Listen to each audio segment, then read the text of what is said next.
حضور ایک چیز یہ بھی ارشاد فرمائیں کہ جو آپ کی دینی خدمات ہیں اور خاص طور سے تبلیغ کا معاملہ، تو کن کن دشواریوں کا، کن کن عزیمتوں کا سامنا کرنا پڑا ہے یا پڑتا ہے؟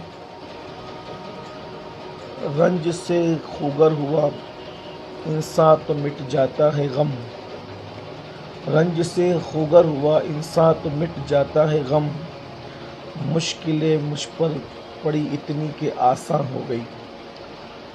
عام طور پر جو دعوت و تبلیغ کی راہ ہے، یہ راستہ آسان نہیں، نہ یہ پھولوں کی سیج ہے۔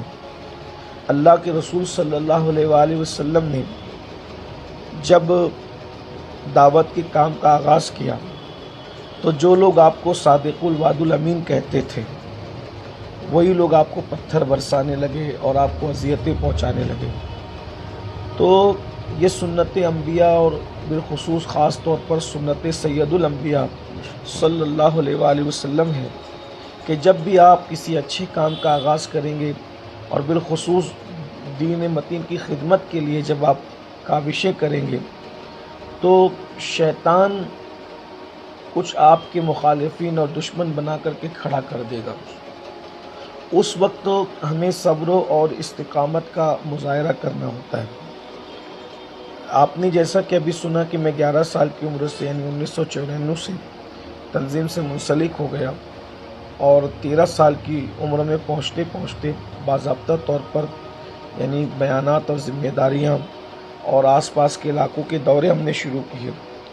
اسی وقت سے مخالفتیں شروع ہوئی، حتیٰ کہ پڑھائی کے درمیان بھی رکاوٹ ڈالنے کی لوگوں نے کوششیں کی، کاوشیں کی۔ ساتھ ہی ساتھ چونکہ کام اس وقت چھوٹا تھا تو مخالفت بھی چھوٹے پیمانے پر تھی۔ جیسے جیسے کام بڑھتا گیا اور مخالفتیں بھی بڑھتی گئی، کہیں پر تقریروں کے ذریعے سے، کہیں تحریروں کے ذریعے سے۔ جب سوشل میڈیا آیا تو سوشل میڈیا کے ذریعے سے الزام تراشیاں، بہتان تراشیاں اور ایسی ایسی باتیں کہ جو ہم اپنے گمان میں سوچ بھی نہیں سکتے، وہ ہماری طرف منسوب کی گئی۔ اور بعض لوگوں نے تو جو ہے وہ پتہ نہیں کیا کیا پلان کیا۔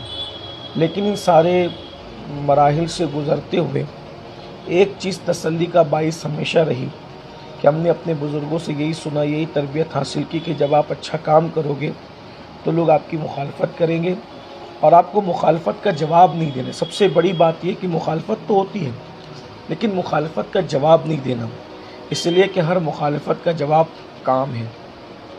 اور دوسری اہم بات یہ ہے، اسی مفکر نے کہا تھا کہ راستہ چلنے والا مسافر اگر ہر بھونکنے والے کتے کو پتھر مارے گا یا اس کی آواز پہ توجہ دے گا تو وہ اپنی منزل پہ نہیں پہنچ سکے گا۔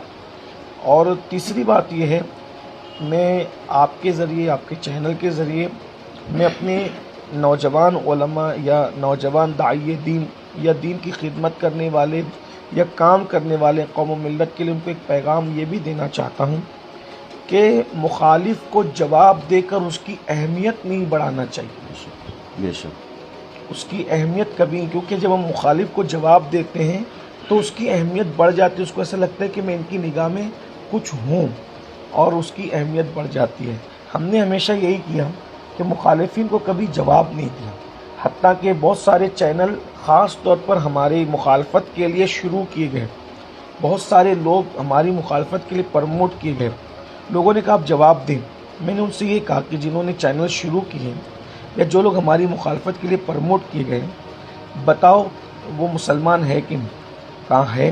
تو میں نے کہا اگر وہ چینل والے ہماری مخالفت کر کے ہمیں گالیاں دے کر کچھ روپیے کماتے ہیں اور اس سے ان کا اور ان کی اولاد کا بھلا ہوتا ہے تو یہ نیکی کا کام ہے کہ نہیں؟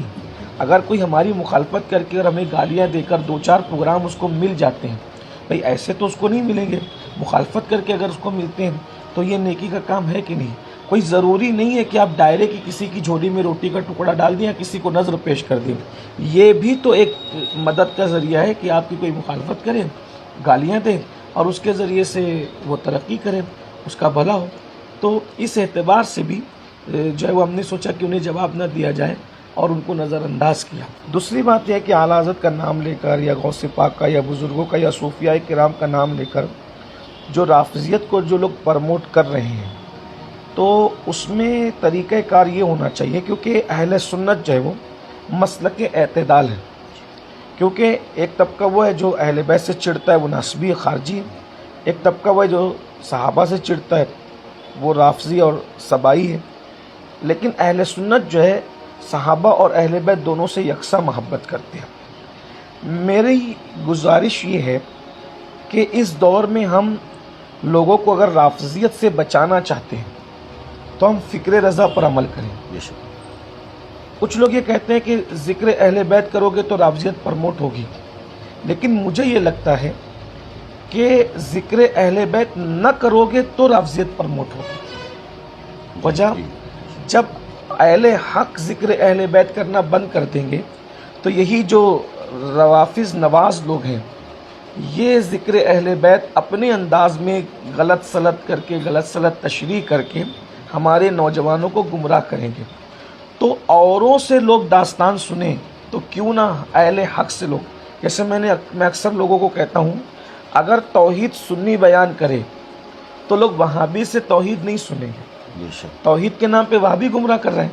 ہم توحید بیان کرنے لگے تو ہم توحید بیان کرنے سے رک گئے تو وہابیوں نے توحید بیان کر کے لوگوں کو توحید کے نام پہ گمراہ کیا۔ ہم عظمت صحابہ بیان کرنے سے رک گئے تو دیابنا نے جو ہے وہ عظمت صحابہ کے نام پہ لوگوں کو گمراہ کیا۔ ہم ذکر اہل بیت کرنے سے رک گئے تو روافض نے ذکر اہل بیت دے کر کے گمراہ کرنا شروع کیا۔